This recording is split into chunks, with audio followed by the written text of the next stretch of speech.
Hello everyone.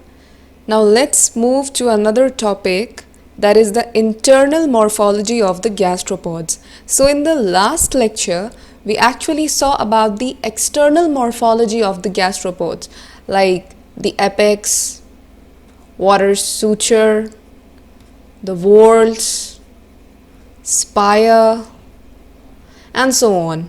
Alright, so these were about the external morphology of gastropods. But in this lecture, we are actually going to see about the internal morphology of gastropods. So see, here it is a gastropod shell. Okay, now let's first start with the word peristome. What is peristome? So we have seen that this opening here on the anterior side, this is the anterior side and this is the posterior side. Okay, so this opening here is called as aperture. So what is peristome? The margin of the aperture is termed as peristome. See, this is the aperture, this is the margin of the aperture, and the margin of aperture is known as peristome. Okay, there's also a term operculum associated with the aperture. What is operculum? The aperture of the shell. See, this is the aperture. Sometimes the aperture of the shell, it may be covered by a plate known as operculum, okay, which remains attached to the dorsal part of the posterior end of the foot. Example in Littorina. Okay, so what happens when the animal withdraws into its shell? See, here the animal lives, okay, then in the last fold the animal lives. So when the animal withdraws into its shell, the operculum closes. So sometimes what happens, this aperture is covered by a plate, and this plate is known as operculum. So when the animal which resides here in the last fold, it withdraws inside the shell, at that time this operculum, it closes. Okay, and this operculum is seldom preserved in the fossils. I mean, not all the time it is preserved. It is very rare to be found. Okay, now the next thing we have to look here is the outer part of the peristome and the inner part of the peristome. See, first we saw what is peristome. So the margin of the aperture is known as peristome. See guys, right now no need to write anything. Okay, just try to understand the basic characteristics, the features, and at the end of the slide I'll give you the definitions and meaning of all these features. Okay, so we have seen the margin of aperture is known as peristome. So in the peristome we have two parts, the outer one and the inner one. So the outer part of peristome, this is the outer part, and the outer part of peristome is known as outer lip. The inner part of peristome is known as inner lip. Okay, so the outer part of the peristome, or you can say the outer margin of the aperture, is known as outer lip. See, this is the outer margin of the aperture, this is known as outer lip, and the inner margin of the aperture, this is known as inner lip. Okay, now looking at the next important feature. See, sometimes near the anterior and posterior ends of the aperture. See, this is the aperture. Where is the anterior end? Here will be the anterior end and here will be the posterior end. Okay, so sometimes near the anterior and posterior ends of the aperture, there may be two tubes for conducting water. So there may be two tubes for conducting water near the anterior and posterior end of the aperture, and these tubes are known as canals. Okay, so the tube near the anterior portion of the aperture, it is known as siphonal canal, and the one near the posterior end is known as the anal canal. Okay, see, this is the aperture, we have this aperture, and here we have a tube for conducting water, and this is known as the siphonal canal. Alright, now these type of shells where we have two tubes for conducting the water, there are two tubes for conducting the water conduction. Okay, here the movement of water is continuous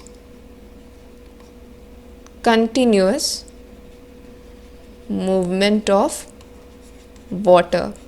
So when the movement of water is continuous, these type of forms are known as siphonostomatus.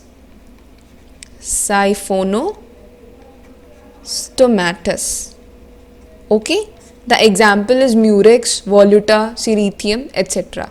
Okay, I'll be giving the examples and definitions of all these terms at the end of the slide. Okay, now sometimes what happens, see, there are these fossils, these shells which have two water conducting tubes, but in some type of shells there is only one tube placed at the center of the aperture. At the center of the aperture there is only one tube at some shells like Natica. Okay, what happens here is this: in these type of shells the water movement is pulsatory. Okay, and this pulsatory movement of water is known as holostomatus. Okay, so when there is a single tube, okay, this is known as siphon, and when there are two tubes,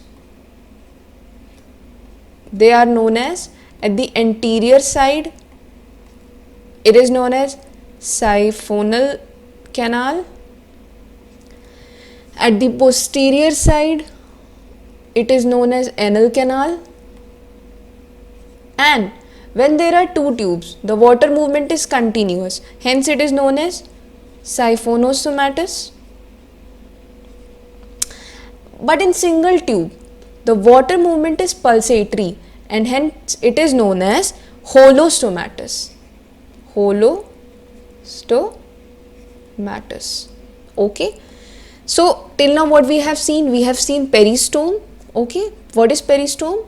The outer margin of aperture, or the margin of aperture, is known as peristome. The outer peristome is known as outer lip, and the inner margin of peristome is known as inner lip. Okay, now also we have seen what is operculum. What is operculum? See, if this is the aperture, this aperture is sometimes covered with a plate, and this plate is known as operculum. Alright, still here it is clear? Now we'll move to our next important feature of gastropod shell. This is a gastropod shell. Okay, so here we have actually shown a part of this shell, the internal part of this shell. It is broken from here, and due to this broken side we can see the internal part of this shell. Okay, now the first feature shown here is columella. What is this columella? Okay, we have seen, like, this is a gastropod shell. Okay, this is a gastropod shell. Sometimes what happens, the whorls, okay, so they are coiled. Okay, these whorls are coiled. Now due to the coiling, the inner parts of the whorls coalesce and form a central pillar like some structure. Okay, so these are the whorls. Okay, so they are what happening, they are just coming together. Okay, they are coming together from both the sides when they are coiled, like, see, they are coiled, so they coalesce. Okay, the inner parts of these whorls, they coalesce and form a central pillar like axis or a structure. Okay, so this pillar like structure is known as columella. Okay, this pillar like structure due to the coalescing of the inner parts of whorls is called as columella. See this pillar like structure, see the whorls, they have been coalesced inside and they have formed a pillar like structure which is called as columella. Okay, and see there are folds in this columella. These are columellar folds, and there is a columellar lip in the margin of the columella. Okay, and the axis of the columella, see it's been twirled around an axis. This column like structure is around an axis, and this is known as axis of coiling, the axis around which the shell has actually been coiled. Okay, now one more thing is here to understand, that we have seen that when the inner parts of the walls coalesce and form a central pillar like axis extending from the apex to the base, it is known as columella, and the example is murex. Okay, fine. So when we have this columella, then we call it as a imperforate shell. When we have this columella inside any shell, we call it as imperforate one. But having a columella in every type of fossil or shell is not necessary. Sometimes what happens in other forms, the inner parts of the shell do not fuse. See, we have seen that here they have fused, but there are some shells in which the inner parts actually they do not fuse. Okay, so what happens when they do not fuse? They leave a tube like hollow space. See, it is not hollow here, it is a central pillar like structure, but when they do not fuse, they actually leave a hollow space. They actually leave a hollow space, a tube like hollow space, which opens at the base of the shell, and this is called as umbilicus. See, if here is a gastropod shell, okay, here it is a gastropod shell. Now what happens? Sometimes the holes inside it, they do not fuse and they leave an opening like thing. Okay, so this opening is known as, see, inside it is a hollow tube like structure and it opens in the shell. So this opening is known as umbilicus. So when we have an umbilicus present, this is known as a perforate shell. Example is Natica.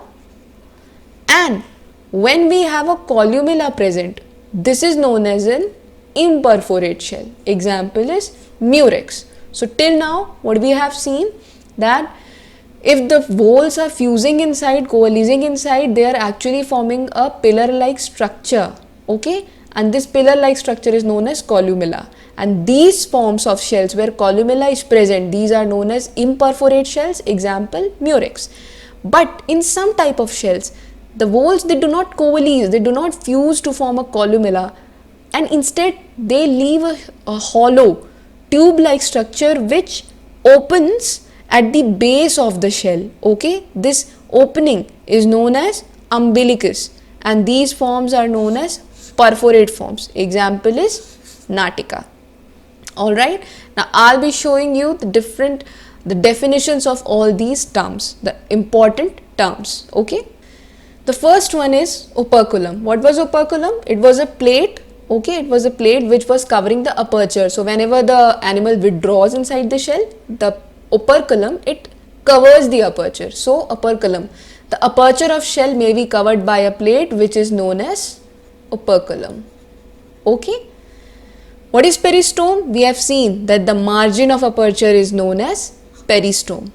Okay, now what is siphonal canal and anal canal? We have seen that there are two tubes present in the shell for conducting water at the near the anterior and posterior ends of the aperture. There may be two tubes for conducting water called as siphonal canal and anal canal respectively. So the siphonal canal is present in the anterior side and the anal canal is present in the posterior side. So we have seen that in these type of shells, when there are two tubes are present for conducting water, here the movement of water is continuous. So in these forms the movement of water is continuous, and such forms are known as siphonostomatous. What is the example? Example is murex, voluta, etc. Now what is siphon? In some type of shell, there is only a single tube placed at the center of the aperture for the conduction of water, and this tube is known as siphon. Okay, the example is Turritella or Natica. Okay, here the water movement was pulsatory, which was known as holostomatus. Okay. The next important thing is columella. So it is an internal feature that surrounds the axis of coiling, the axis around which the coiling has taken place, forming a central pillar around which the rest of the shell is built, and the shell is said to be imperforate. What is the example? Murex. What is inner lip? The adaxial margin of the aperture, the inner margin of the peristome, in simple word you say, that is the inner lip. The outer lip, the abaxial margin of the aperture where new shell growth is deposited. The outer part of the peristome, outer margin of the peristome, that is outer lip. Columellar lip and folds. The portion of the anterior end of the shell that will later become part of the columella, it is sometimes ornamented with rib-like structures called columellar folds. We have seen if there is a columellar pillar, we have seen there are folds in them. Okay, so these folds are actually, they are sometimes ornamented with rib-like structures. We will be looking at what are the ornamentations, different ornamentations found in these shells, and then you will be understanding these things. So now for now you just understand that these are folds present in the columella. Simple, these are known as columellar fold, which do not have a well established function. So they do not have any actually function. Okay, they are just a type of ornamentation. Okay, so what is umbilicus? When the inner parts of the shell do not fuse, leaving a tube-like hollow space which opens at the base of the shell, it is called as umbilicus. So sometimes we have a columella present. Okay, so when the folds they fuse inside the shell, they form a pillar-like structure called the columella. But sometimes they do not fuse and they leave a tube-like hollow space which opens at the base of the shell, and this is called as umbilicus. So these type of shells are known as perforate, whereas when the columella was present, it was known as imperforate. Okay, so when the umbilicus is present, this is known as perforate, and the example is Natica. So with this we have completed the internal morphology of the gastropods. In the next lecture we will be seeing the ornamentations, different type of ornamentations and the different type of shell forms present in the gastropods. Okay, thank you so much.